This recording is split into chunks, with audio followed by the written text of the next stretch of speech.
My message to them is very simple. Do not wait for us to inspect. I would like to assume that everybody who falls under that category will honor what we are asking for the people. Huwag na ninyo akong hintay na mahuli ko kayo because I will be unforgiving. You will not only lose your money, you will lose your funds. I will not tolerance ako dito. Ito ang pangako ko sa tao. And I will do it. Hintuanan ninyo yan, bayaran ninyo ang tao sa tamang sweldo. Stop contractualization. It will not do good to our country. Huwag na ninyong mahuli kayo ni Secretary Bello. Pag nalaman ko, I'll just simply close your plant. And you'd always find 1,000 reasons to do it. Believe me. Don't tempt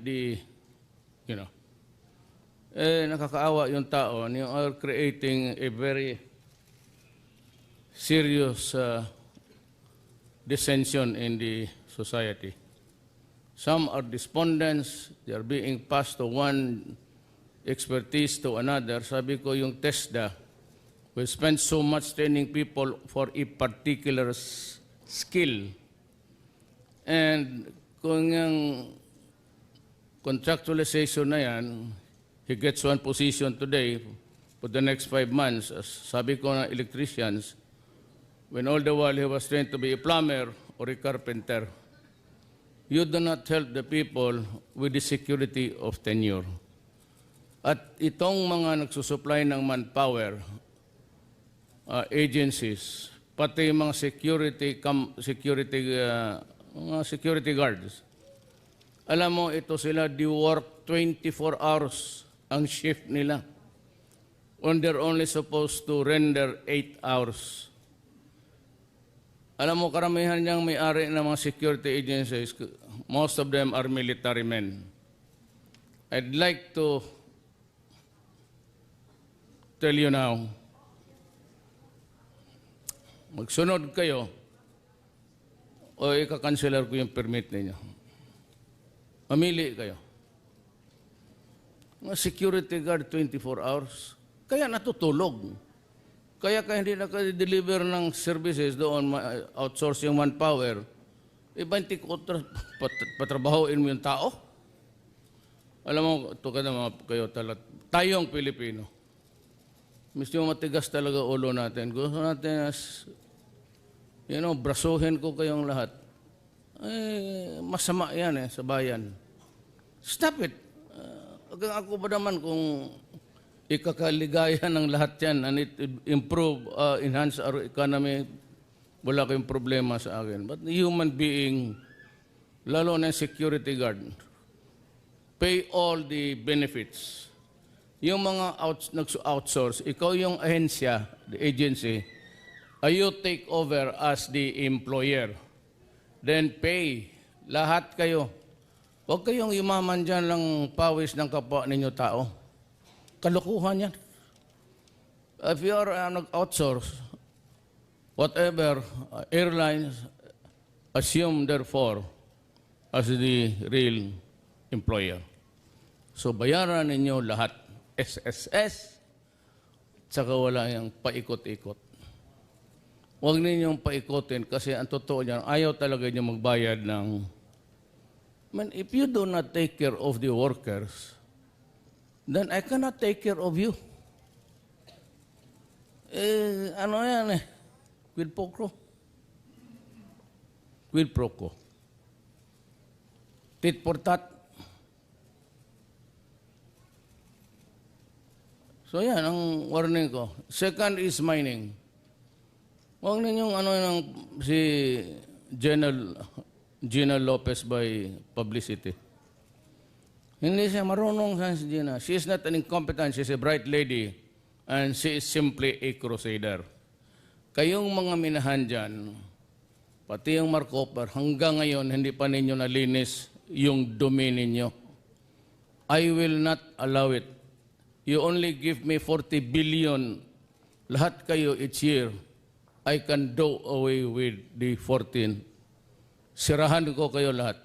You obey or we will survive as a nation without you. Huwag ninyo akong, you try to castigate Gina Lopez for being strict. And yet you destroy the land, destroy the soil. Tapos yung yayaman kayo dyan, yung ibang mga oligarchs, pa-partner-partner na kayo kung sino-sinong partner yung mga foreigners, then you get rich at the expense of our native land. Do not do it. I will not allow it. 40 billion, I can forgo with the 40 billion I collect from you guys.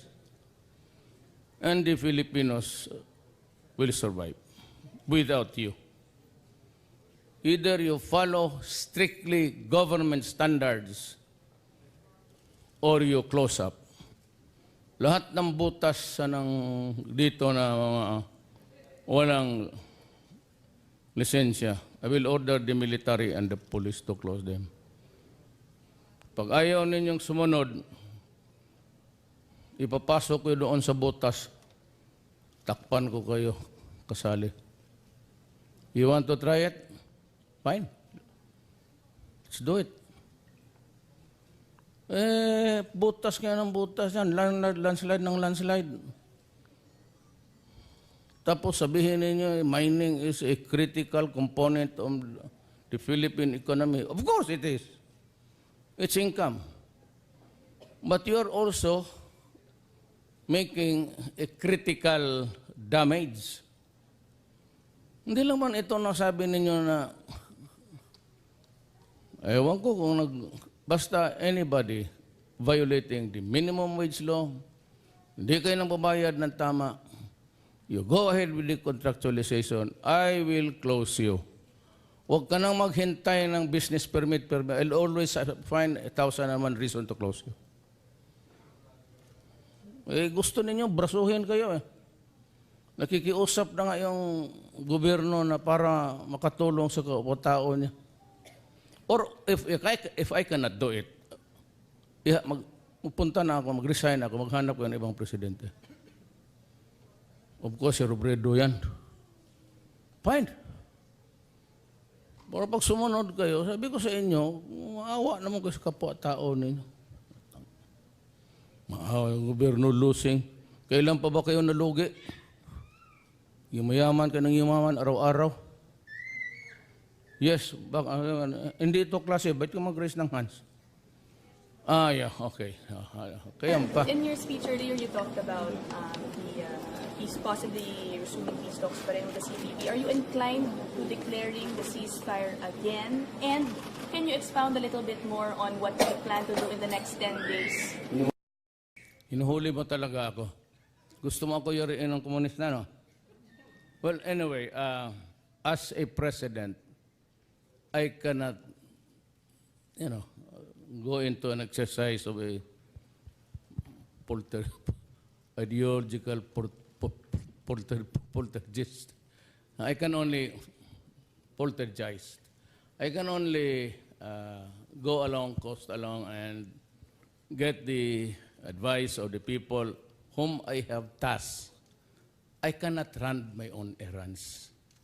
I have to do serious worker. I cannot also go there and talk to them. So kung anong ibigay sa akin yan, advice nila with the talks, I will think about it, sleep on it perhaps, then I will make a decision. At this time, Duresa, I have yet to talk to Duresa and Belio, so I cannot answer you properly. But when the time comes, you'll have all the facts that you want. But at this time, as I said, but I will not go into a foul-mouthed thing here because I am talking for the Republic, in behalf of the Republic. May misunderstanding kayo with the CPP. Can you just elaborate? Wala kami misunderstanding. Sinabi ko, there's a lot. Sila yung nag-uusap, hindi ako. Bakit ako mag-misunderstand sa kanila? I have not talked to them. Sir, I am not the protagonist there. Sir, they called you hasty for lifting the ceasefire when they were about to declare their own. A what? They were calling you hasty, sir, yung CPP. Sir, si Joma Season called you hasty. Maniwala ka pala sa kanila. Sino ba paniwala mo? Sila o ako? Yes, sir. I'm just getting your You know, reaction. I said, let me be very... I'll give you a visual. For all of this fighting 40 years, 45 years, they never even had a control of one barangay for a day. Me, I was elected by about 16 million of our countrymen, for whom I'm really thankful. Sila, they could not even get to elect a leftist. Talo palagi. Tapos sila, paniwalaan mo. Nawala ka pa. Look, I got a 6 million margin. Ano margin na pag... They hardly could, get people of their kind to be elected. Sa Davao, ako pa ang magdala. Bayan. And only because I share some of their visions about how a country should help its citizens and to run government. Sir, Celerina Monte from Manila Shimbun. Sir, regarding your warning with this, yung companies, businessmen, are we seeing any possible closure of any companies? Yes. If you How are soon? asking, yes. How soon, sir, could we see para at least, para makita You point talaga out to me seryoso? one violating now and I close it. Sir, they're saying that, You get to answer, you get the obligation to, sir, there's allegation that SM and other Oh, well, mga I'm sorry. companies. whether it really SM or lahat, I can even close the entire Republic of the Philippines and we can all go into hunger strike. Sir, Lahat tayo, sabayan ko. Ako mauna. Sir, another one. How soon are you going to send the former President Ramos to China for these talks? He gets the regarding South commission. China Sea? We will be talking about it just good as any other time to do it. But it's scheduled to be taken up by the cabinet this afternoon. Sir, pa-walkthrough It lang would po. be a long night for us. Sir, good morning, good afternoon. Sir, pa-walkthrough lang nung Saturday, nung nag-lift kayo ng 7 o'clock, and then the CPP is saying, we were supposed to declare our own ceasefire at 8. What do you think of that kind of statement from the CPP? Kasi hindi ko patulan yan eh. I am not an ideological poltergeist. I am the president talking properly to you to have peace in this land. Bakit man ako, hindi man ako insecure? I said, I got 16 million. A margin of 16 million plus. Sila, hindi nga sila makahawak ng isang barangay. Wala naman silang hardly, but the leftist guys before were elected because of their intellectual competence, not because they belong to the left.